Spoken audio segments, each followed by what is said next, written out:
Hello दोस्तों, मैं बादल ऐसा वाला गीता क्लास में आपका स्वागत है। दोस्तों, जो हमारी एक नई सीरीज चली है रीजनिंग की, जो कि हमें हेल्प करेगी KVS, DT+C, NVS, इन सभी एग्ज़ाम में जो है हमारी रीजनिंग पूछी जाती है और 10 क्वेश्चन हमारे जो है आते हैं। तो इन सभी जो है 10 के 10 नंबर को हमें लेना है। इसमें कोई भी एक भी नंबर का जो है हमें कटना नहीं चाहिए, क्योंकि बिल्कुल सिंपल रीजनिंग जो है इन एग्ज़ाम में पूछी जाती है। तो इन्हीं के जो है प्रीवियस ईयर क्वेश्चन हैं जो कि हमारी इस सीरीज़ में चल रहे हैं। तो आप जो है इनका रिवीजन करते रहिए, जिससे कि आपका जो है एक भी नंबर ना कट पाए। तो देखते हैं आज का हमारा क्वेश्चन क्या है। क्वेश्चन नंबर हमारा 11 है। क्वेश्चन नंबर 11 हमारा, A और B चचेरे भाई है, C B की बहन है और D A के पिता है। C का D से क्या संबंध है। देखो, A और B क्या है, चचेरे भाई है। ये चचेरे भाई है, ठीक है। ये दोनों क्या है, क्योंकि चचेरे भाई है तो ये दोनों क्या है, लड़के हैं, ठीक है। C B की बहन है। B की बहन कौन है, B की बहन कौन है, C है, ठीक है। अब ये चचेरे भाई है, B जो है B की बहन है C। D A के पिता है। A के पिता कौन है, A के पिता कौन है, A के पिता है D, ठीक है। अच्छा, अब C का D से हमें संबंध बता। देखो, A के पिता है D, तो A के पिता D है, चचेरा भाई B है, तो ये इसके क्या हुआ, ये जो है ये इनके चाचा हुए B के। B और A भाई है, चाचा के लड़के, ताऊ के लड़के, इन्हें जो है चचेरे भाई बोलते हैं। तो ये अगर चाचा के लड़के, ताऊ के लड़के हैं, तो ये इनके या तो चाचा होंगे या ताऊ होंगे, ठीक है। अब इनकी बहन के भी ये चाचा होंगे या ताऊ होंगे, तो ये इनकी क्या लगेगी, C का D से क्या संबंध है, तो D का C से क्या संबंध है, D के जो है C क्या लगेगी, भतीजी। ये क्या लगेगी, भतीजी लगेगी, भाई की लड़की, भतीजी।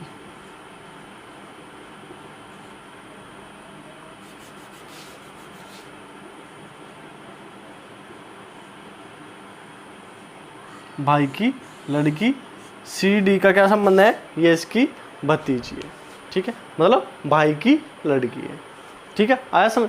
ये ब्लड रिलेशन के क्वेश्चन हैं, बिल्कुल सिंपल। जैसे मतलब ब्लड रिलेशन के क्वेश्चन करते वक्त ये ध्यान रखना कि हाँ, क्वेश्चन की जगह अपने आप को रख के देख लेना, ठीक है, एक भी क्वेश्चन गलती नहीं होगा।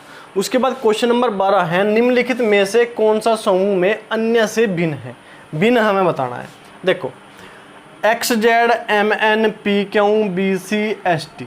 देखो, X से बाद में XYZ, इसके बाद में बीच में क्या आया, Y आया। M के N के बीच में क्या नहीं, कुछ नहीं आया। MN के बीच में कोई गैप नहीं है। PQ, इसके बीच में कोई गैप नहीं है। BC, इसके बीच में कोई गैप नहीं है। ST, इसके बीच में कोई गैप नहीं है। लेकिन यहाँ पे क्या है, यहाँ पे गैप में क्या है, XYZ, यहाँ पे बीच में क्या होगा, Y होगा। तो ये इनसे क्या है, भिन्न है। तो हमारा आंसर क्या आएगा, XZ। ये जो है इन सभी से अलग है, भिन्न है, ठीक है। इस प्रकार जो हम इस तरह के क्वेश्चन कर सकते हैं, ठीक है। नोट करो आप, फिर नेक्स्ट क्वेश्चन देखते हैं। क्वेश्चन नंबर 13 हमें दिया गया है, 15 का 15% प्लस 16 का 16% माइनस 17 का 17% कितना होगा। तो ठीक है, रीजनिंग का ही क्वेश्चन है। 15 का 15% प्लस 16 का 16% माइनस 17 का 17%। प्रतिशत का क्वेश्चन रीजनिंग में भी आ जाता है। ऐसे ऐसे क्वेश्चन जो है रीजनिंग में भी हमसे पूछ लेते हैं। तो देखो, 15 का 15% का मतलब क्या है, 15 गुणा 15% का मतलब क्या है, 15/100 प्लस 16 गुणा 16/100% का मतलब बटे 100 माइनस 17 गुणा 17/100, ठीक है, ठीक है। अब देखेंगे, अगर हम 15 की 15 में गुणा करेंगे तो 225 होगा, 225/100 प्लस 16 की 16 में करेंगे तो 2 क्या होगा, 256/100 माइनस 17 की 17 में करेंगे तो कितना होगा, 289/100, ठीक है। ठीक है, बिल्कुल सिंपल। जो हमने क्या करा, 15 की 15 गुणा करेंगे, 16 की 16 में गुणा करेंगे, 17 की 17 में गुणा करेंगे, लिख दिया। अब जीरो नीचे हमारे बटे में क्या है 100, यहाँ भी 100, यहाँ भी 100, तो जीरो दशमलव लगा देंगे। इससे क्या आ जाएगा 2.25 प्लस 2.56 माइनस 2.8। ठीक है, 100 से जब भाग करेंगे तो हम क्या हो जाएगा, दो अंक छोड़ के दशमलव लग जाएगी। ठीक है, अब इन्हें जोड़ देंगे, इसमें से घटा देंगे, इन्हें जोड़ देंगे तो इसमें 5 और 6 11 का 1 कहाँ से लगे 1, 5 2 7 और 1 8 8 और 4 4.81 माइनस 2.89। तो घटाने के बाद क्या होगा, 11 में से 9 गए, 11 में से 9 गए 2, 11 में से 9 गए 2, 7 17 में से 8 गए 9। ठीक है, यहाँ पे बचा 3, 3 में 2 गए 1, तो 1.92 हमारा क्या आ जाएगा, आंसर आ जाएगा। 1.92 हमारा आंसर आ जाएगा।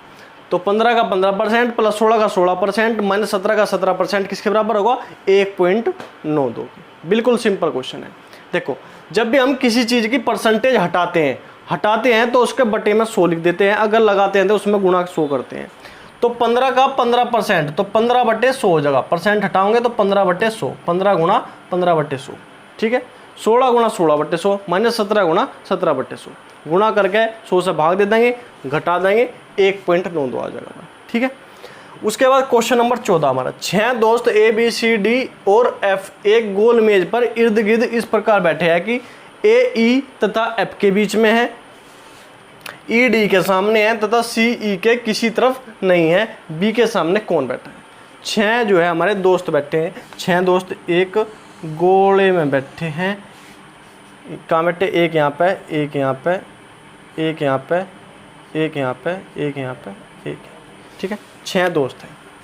अब उसने सबसे पहले पढ़ेंगे क्या कहा, ए जो है ई तथा एफ के बीच में। अब ई हमने यहाँ मान लिया, ई, और एफ यहाँ मान लिया, इन दोनों के बीच में कौन है, ए यहाँ पर मान लिया। ठीक है, जैसे ये बोलता रहेगा क्वेश्चन में, ऐसे ही हम लिखते रहेंगे।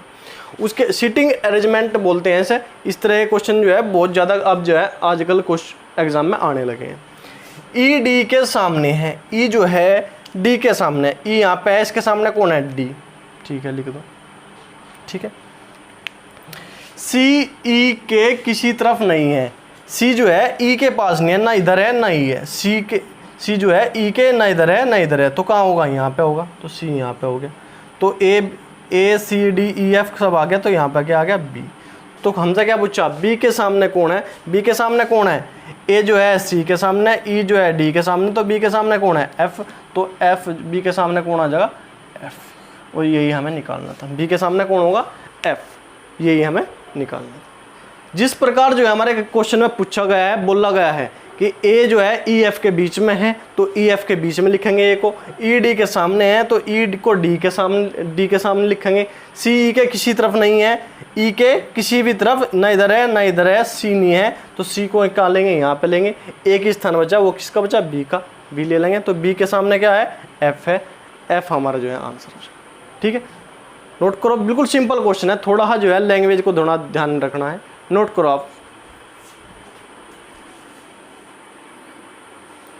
क्वेश्चन नंबर 15 हमें क्या देगा, 1 से 50 तक की सभी विषम संख्याएं जो 3 से विभाजित होती हैं को आरोही क्रम में व्यवस्थित किया गया है, मध्य में कौन सी संख्या होगी। इनके जो है, जो हमारी जो है 3 से विभाजित 1 से 50 तक की संख्या होगी, उनके मध्य में कौन सी संख्या है, ये हमसे पूछा है। तो ठीक है, 1 से 50 तक ये देखेंगे कि कौन कौन सी संख्या हमारी 3 से विभाजित है और क्या है, विषम है। तो एक तो 3 हो गया, एक हमारी क्या होगी, 9 होगी, एक होगी 15, ठीक है, 21 होगी, ठीक है,